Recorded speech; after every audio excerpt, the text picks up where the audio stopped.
Sumunod si Arabella kay Drake. Nang makarating sa kusina ay halos tumulo ang laway niya. Paano ay maraming pagkain na nasa mesa? Ininit ko na ang lahat ng mga iyan. Pinaghila siya ni Drake ng upuan, at naupo naman siya. Di ba umalis ka kanina? Saan ka nagpunta? Aniya. Akala ni Arabella talaga ay iniwan na siya nito. Mabuti na lang at hindi pala. Tinakat lang niya ang sarili niya. Nagpalamig lang ako. Ang sakit kasi ng sinabi mo kanina. Ani Drake nang nakangiti, na tila ba wala na dito ang nangyari kanina. Nasaktan nga ito. Tama nga siya. Hindi na si Arabella nagsalita, at kumain na lang matapos itong unang samubo, sa lahat ng pagkain sa mesa. Hindi talaga siya makapaniwala, na marunong nang magluto ang lalaking ito. Hindi lang basta marunong, masarap na rin ito magluto. Salamat sa pagkain. Aniya at agad na tumayo, pero bago umalis ay nagsalita siya. Pwede ba bukas ay ihatid mo ba ako sa amin? Hindi tama ang ginawa mo, Drake, alam mo iyan. Saka may usapan na tayo, di ba? Dapat ay tumupad ka. Akmang tatalikod na siya nang sumagot ito. Wala akong planong layuan ka, babe. Natampal niya ang noo. Akala ko ba ay nagkaunawan na tayo? Bakit naman ganito ka, Drake? Nauubusan na siya ng pasensya rito. Nakakainis. Paulit-ulit na lang. Hindi mo ako naiintindihan, babe. Iyan ka naman, eh. Anong hindi naiintindihan, ha? Galit na dinuro niya ito. Intinding-intindi ko ang lahat, Drake. Hindi ba kaya ako narito, ay dahil sa plano mong pagganti sa akin? Sa amin. Ano pa ba ang gusto mo? I want you, Arabella. Natigilan siya. I want you, not because of revenge. I want you because I love you. Umawang ang lobby niya. Hindi ni Arabella alam, kung nabibingi ba siya, o tama talaga ang narinig niya. Tumingin ng punong-puno ng emosyon, ang mata ni Drake sa kanya, emosyon na nakikita niya noong panahon na mahal pa siya nito, pero hindi. Alam niya na dinadaya lang siya ng pandinig niya. Imposible ang kanyang narinig. Matutulog na ako. Mas mabuti pa na matulog na siya. I love you, Arabella. I always do. Ramdam ni Arabella ang pagsikdo ng kanyang dibdib, dahil sa tuwa na alam niyang hindi dapat, dahil alam niya na hindi iyon totoo. Isa lamang ito sa pagpapanggap ng binata, para gantihan siya. Inaantok na ako. Will you please listen to me? May pagmamakaawa sa boses ni Drake. Pakinggan mo naman ako, please, kahit ngayon lang. Ako ang pakinggan mo, Drake. Pumikit siya at saka bumuga ng hangin. Tama na, please. Hindi mo kailangan magpanggap, na mahal mo ako para lang gantihan ako. Sa tingin mo ba ay maniniwala ako sa'yo? Alam ko kung gaano ka kagalit sa pamilya ko, lalong-lalo na sa akin, dahil akala mo ay niloko kita. Nang akmang lalapit ang binata ay umatras agad si Arabella. Matutulog na ako, aniya, at nagmamadaling bumalik sa kwarto niya. Hindi kaya alam ni Drake na mahal pa rin niya ito, kaya nito ginagawa ang ganito. Iniisip ba nito na magagamit nito, ang nararamdaman niya, para lalo siyang masaktan? Hindi siya makapapayag na masaktan nitong muli. Kung kinakailangan niyang bakuran ang nararamdaman niya, para hindi na masaktan pa ay gagawin niya. Tama na ang dating sakit, na dinulot nito sa kanya.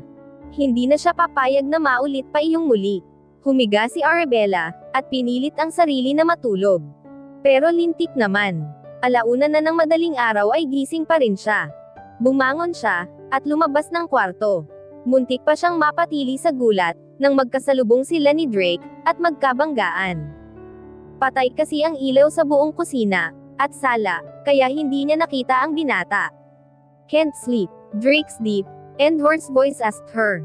Lumunok si Arabella. Paano ay ang sarap sa pandinig ng boses nito, agad na pinilig niya ang ulo. Ano na naman ba itong iniisip niya? Oo. Namamahay kasi ako, kaya hindi ako makatulog. Ikaw. Balik tanong niya. Hindi ako makatulog kasi iniisip kita. Iniwas niya ang tingin, paano kahit patay ang ilaw ay pakiramdam niya, ay tumatagos ang tingin ni Drake sa kaibuturan niya. Pumikit siya, at bumilang hanggang 10, para linisin ang utak niya na kung ano-ano na naman ang iniisip. Pwede ba natabi tayo matulog? Ano? Yutal ni Arabella na tanong. Kasi naman. Bakit parang nang-aakit ang boses nito? Para naman tayong tanga nito. Kanina pa tayo nag-uusap, pero patay ang ilaw. Hindi ni Arabella alam kung bakit nagkakandautal siya. Dahil ba unti-unti nang nabuhay ang init ng katawan niya, o dahil sa mas lalong bumilis ang tibok ng puso niya. Bahagya siyang napapikit nang kumalat ang liwanag sa buong paligid. Ang sabi ko, pwede ba natabi tayong matulog? Lumapit si Drake sa kanya, pero imbis na lumayo ay hindi siya gumalaw sa kinatatayuan. Hindi ni Arabella alam kung tama ba ang ginagawa niya ngayon, pero isa lang ang sigurado siya, wala siyang balak na haindiyan ang mga gusto nito ngayon. Pinasadahan niya ng tingin ang kabuuhan ng binata. Drake's muscular arms were clearly visible because he was only wearing a white sando. At the bottom, he only wear boxer shorts, kaya bakit nanlaki ang mata niya, paano ay gusto nang lumabas ng alaga nito sa suot na boxer shorts? I'm just kidding, babe. Ani Drake na tinalikuran na siya. Matulog ka na, hindi ka dapat nagpupuyat. Ani pa nito bago siya iniwan, at pumasok sa sarili nitong kwarto. Namumula na humawak si Arabella sa mukha. Ano ba naman itong iniisip niya? Parang nag-e-expect siya na may mangyayari. Ganon. Pinilig niya ang ulo. Ang sabi niya ay babakuran niya ang nararamdaman niya, pero bakit parang kabaligtaran ang nangyayari ngayon? Imbis na kontrolin ang sarili, ay tila siya pa ang naghahangad ngayon. Tinungo niya ang refrigerator, at kumuha ng malamig na tubig, at saka uminom. Kung pwede lang naibuhos ito sa sarili niya, para mahimasmasan ay ginawa na niya. Sinulyapan niya muna ang kwarto ng binata, bago bumalik sa kwarto niya. Di bale, bukas ay babalik na siya sa kanila. Hindi na niya kailangan mabahala tungkol sa pagtago ng nararamdaman niya. Pero paano niya ipapaliwanag kay Derek ang nangyari? Paano kapag nag-alok itong muli ng kasal? Paano siya tatanggi? Ngayon ay inaamin niya, hindi niya talaga gustong ikasal kay Derek, at sigurado siya na isa sa mga dahilan ay dahil may nararamdaman pa siya kay Drake. Mahal pa niya ang lalaking ito. Pagkagising ay agad na naghilamo si Arabella, at nag-toothbrush.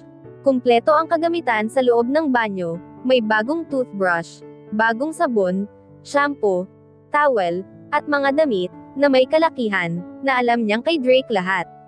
Napasimangot siya. Paano ay wala siyang suot na panty? Tanging malaking damit lang. Hindi niya alam kung sinadya ba ni Drake na hindi bumili ng panty at damit niya, o baka dahil sa pagmamadali ay hindi na ito nakabili. Mabuti na lang at sila lang ang tao rito, kundi ay hindi talaga siya makakalabas ng kwarto. Nakakahiya naman kasi lumabas ng walang pang-ibaba. Akala ni Arabella ay siya ang unang nagising sa kanila ni Drake, pero hindi pala, dahil gising na ito, at nagluluto na ng kanilang almusal. Good morning, babe. Nakangiting bati ni Drake. Mukhang bagong ligo si Drake. Basa pa kasi ang buhok nito, at tumutulo pa ang tubig na naggagaling roon. Morning, simpleng tugon ni Arabella, pero hindi ng mata niya, nakatitig na pala siya rito, kaya naman ngingisi-ngisi ito. Inikutan niya ito ng mata, nang kamandat ito sa kanya. Pagkatapos nitong magluto ng hotdog, bacon, fried rice, at magtimpla ng kape ay ito na rin ang naghain. At habang kumakain sila ay pansin niya, ang pagsulyap nito sa kanya. Nagandahan yata sa kanya. Babe mumukha mo. Ilang beses ko bang sasabihin, na wag mo akong mabibo-babryan? Ang kulit talaga ng isang ito. Kung pwede lang tusukin ng tinidor ang dila nito, ay baka kanina pa niya ginawa. Ang aga-aga pero ang sanggit.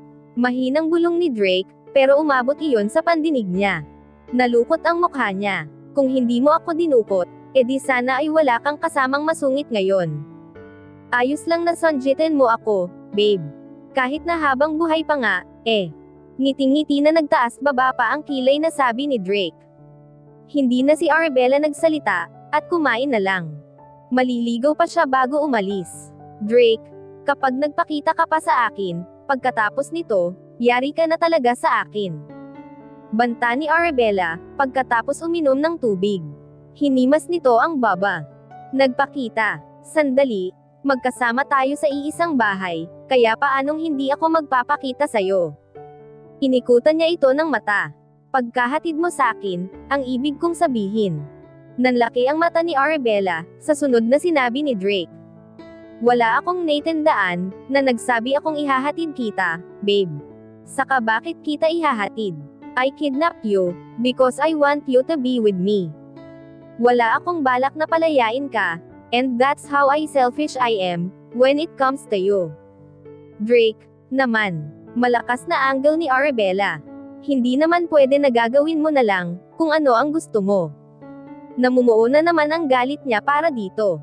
Ang tagal na pero hindi ka pa rin nakakalimot, sa kasalanan na hindi ko naman ginawa, Arabella. Hindi ang kasalanan mo ang hindi ko makalimutan, kundi ikaw. Napipilan siya. Bakit ba iyan na lang palagi ang nasa isipan mo? Hindi mo ba nababasa ang laman nito? Tinuro ni Drake, ang tapat ng dibdib. Tingin mo ba kaya ko pinigilan ang kasal, ay dahil lang gusto kitang guluhin? Tumangala ang binata, at bumuga ng hangin bago muling tumingin sa kanya. Mahal nga kasi kita, kaya ko ginawa iyon. Hindi mo ba nakikita iyon? Iniwas ni Arabella ang tingin sa binata, na puno ng pagsamo ang mga mata. Hindi siya pwedeng madala. Masyado nang malalim ang sugat, na iniwan nito sa kanya. Saka paano siya makakasiguro na totoo ang sinasabi nito? Pasensya ka na, Drake. Kahit ano pa ang sabihin mo, hindi na mababago nun ang nararamdaman ko. Hindi na kita mahal, si Derek na ang mahal ko. Halos madurog ang dibdib ni Drake, sa narinig hindi makapaniwala sa narinig.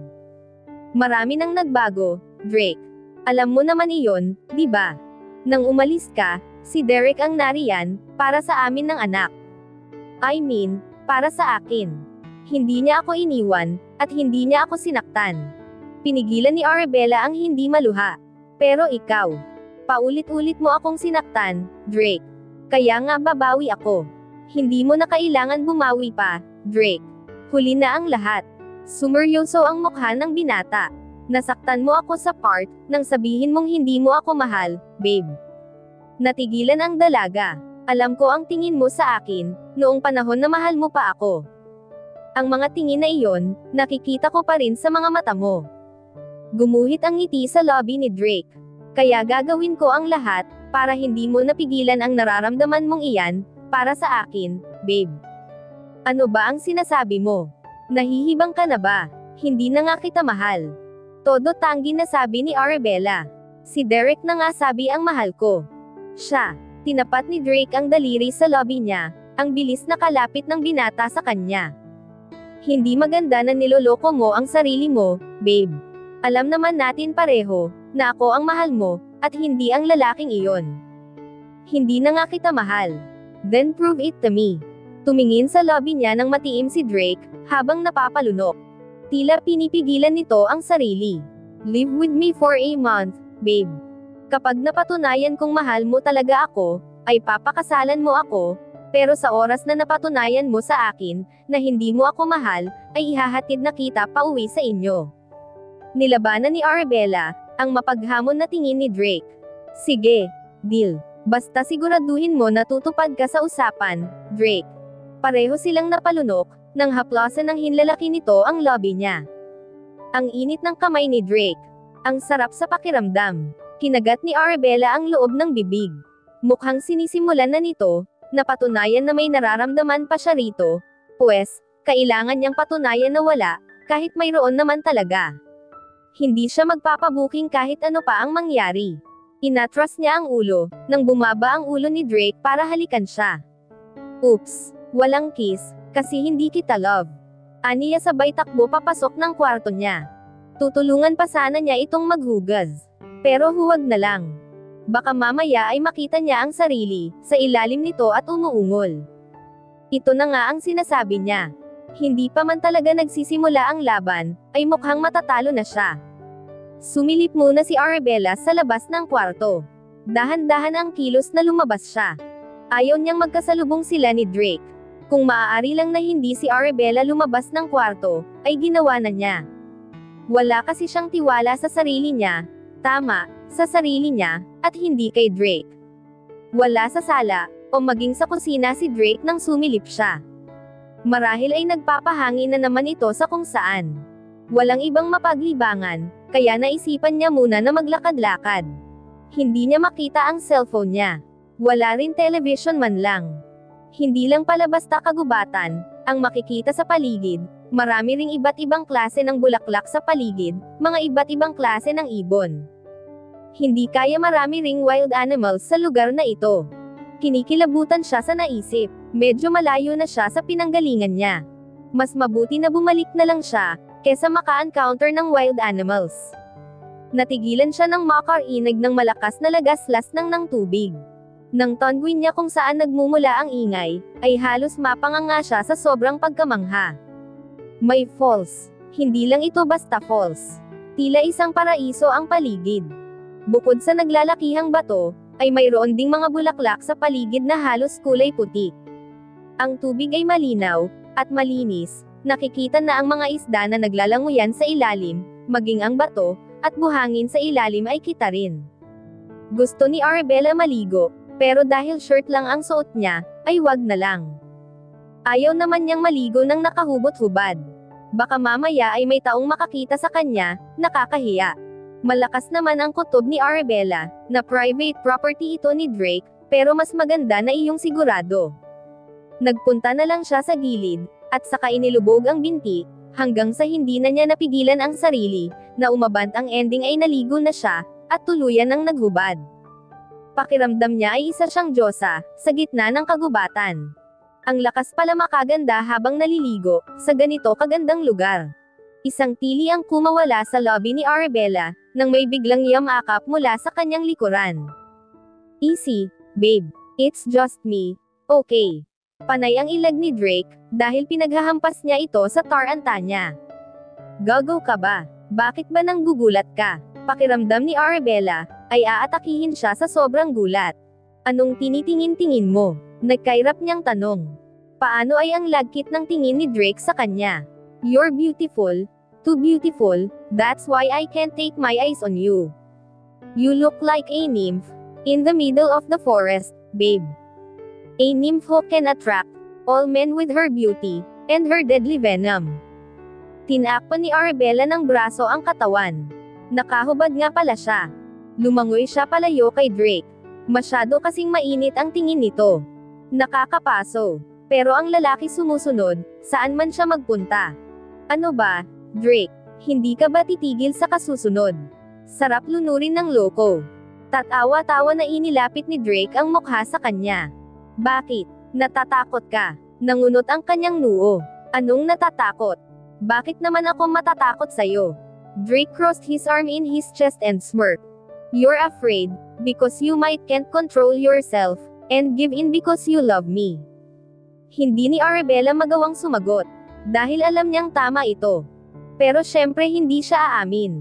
Paninindigan niya ito, hanggang dulo, nahigit niya ang hininga, nang hapitin ni Drake ang bewang niya. Oh my God! She could feel his, touching her belly. Buhay na buhay ang bagay na iyon. Ilang beses siyang napalunok, habang magkasalubong ang nag-uusap nilang mata. Dapat ay itulak niya ito palayo. Dapat ay lumayo siya. Dapat ay hindi niya hayaan ang sarili na malunod, sa mainit nitong mga tingin, pero hindi niya magawa lahat ng iyon, dahil ngayon, ay hindi lang siya nalulunod sa mainit nitong tingin. Nalulunod din siya sa sarili niyang nararamdaman. She moaned, when his one hand touching and her body. Nanyulay ang kakaibang init sa kanyang katawan, sa kabila ng lamig ng tubig na yumayakap sa kanilang katawan. I love it when you're moaning like that. It makes me more horny, babe. Drake, her voice trembling, but not in fear, but because of excitement. You want me to stop? His voice asked hoarsely. No. Tili ng utak ni Arabella. She held Drake's face, and kissed his lips. She couldn't stop herself anymore. She wants him to touch her. At tuluyan kaming nagpatipok sa tila apoy na aming nararamdaman. Do you love me, babe? He asked. Hindi si Arabella nakasagot, pero punong-puno ng pagkasabik tumaas ang sulok ng lobby ni Drake. Ramdam niya ang labos na pananabik ng dalaga. Answer me, babe. If you say eyes, I will not stop. But if you say no, I'll stop. Pakiramdam ni Arabella ay hindi lang katawan niya ang naiinit ngayon, dahil nag-iinit din siya dahil sa inis, naman, Drake. Ngayon ka pa nagtatanong, kung kailan nasa gitna tayo ng ganito. If only she could stop right now, but, no. Her body wants more. The decision is yours, babe. I love you na. Okay na. At tuluyang inangkin ni Drake ang dalaga. Sinabunutan ni Arabella ang buhok. Paabi-sabi pa siya, nakokontrolan ang sarili, pero halos 24 oras silang nagmakailob ni Drake. Ang rupok mo, Arabella. Aniya habang panay ang pagulong-gulong sa kama. Ngayon nagrereklamo ka kung kailan tapos na. Kastigo ng utak niya. Ang hirap naman kasing pigilan ng nararamdaman. Lalo na't magkasama sila sa iisang bahay. Tapos ang hot pa ni Drake. Arg. Umupo siya. Make love lang naman iyon, Arabella. Tumango-tango siya. Tama, make love lang naman iyon. Parang tanga na kausap ni Arabella sa sarili. Napangiwi siya nang maalala ang sinabi niyang, I love you, while they are having make love. Buisit na lalaki iyon, naisahan siya. Mahinang katok ang pumukaw sa pag-iisip ng dalaga. Mabilis na nagtalukbong siya ng kumot, at nagtulog-tulugan, hindi niya alam, paano ba siya haharap sa lalaking ito. Bumukas ang pinto, at pumasok si Drake. Babe, wag kang didilat, Arabella. Aniya sa sarili ng halikan ni Drake, ang balikat niya. Ang init ng hininga nito, nakakapaso.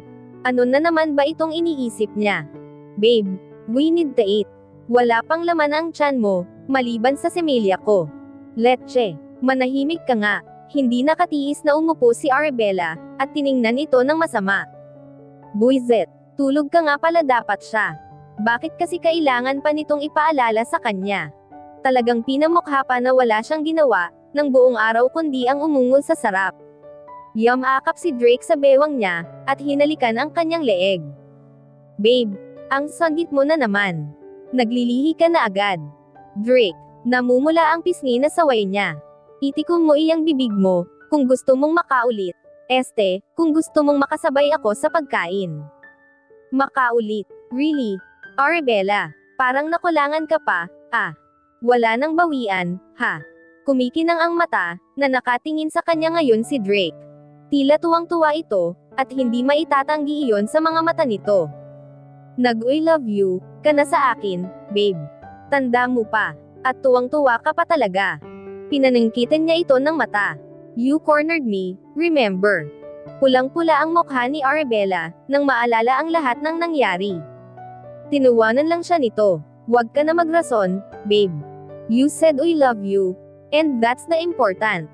Hinalikan ni Drake, ang tungki ng kanyang ilong. I love you too, babe. I love you too mukha mo. Inis niyang angle, pero bakit kinikilig siya? Habang kumakain sila, ay panay ang ngiti ni Drake, tingin ni Arabella tuloy dito ay parang aso na nagpapakyut sa amo. Panay din kasi ang pakyut nito. Nakakainis lang dahil hindi niya magawang mainas, bagkos ay nadadala siya. Babe, paano ba yan? Papakasalan mo ako. Muntik na si Arabella na masamid. Anong papakasalan? Maang-maangan niya. Umiling-iling si Drake, bago sumandal sa upuan. We have a deal, remember? Papakasalan mo ako, once you admit that you love me. That's not fair, Drake. You tricked me. Ngumisi lang ang loko sa kanya. Wala naman tayong rules, babe. So, basically, I won. Nabigla siya nang hawakan ni Drake ang daliri niya, at swotan siya ng singsing. Ano ta? Hinalikan ni Drake ang kamay niya. Sa tingin mo ba nagbibiro ako, nang sabihin ko sa'yo na magpapakasal tayo sa oras na matalo ka? No way. Yes, babe. I'm serious, when I told you that. I love you. And no one can stop me now from marrying you. Hindi binitiwan ni Drake ang kamay ni Arabella, nang tangkain niya iyong hilahin. Ikaw na ang nagsabi, babe, dapat ay tumutupad sa usapan. Agad na hinayla ni Arabella ang kamay, nang bitiwan na iyon ng binata. Alam mo na hindi dapat siniseryoso, ang ganong usapan, di ba? Aniya saka nag-iwas ng tingin. Huwag seryosohin pero siya itong unang sumeryoso. Kasalanan naman kasi iyon ni Drake, nadala lang naman siya sa deal na iyon. Ngumiti ng nakakaloko si Drake. Sad to say this, babe, I won and you lose.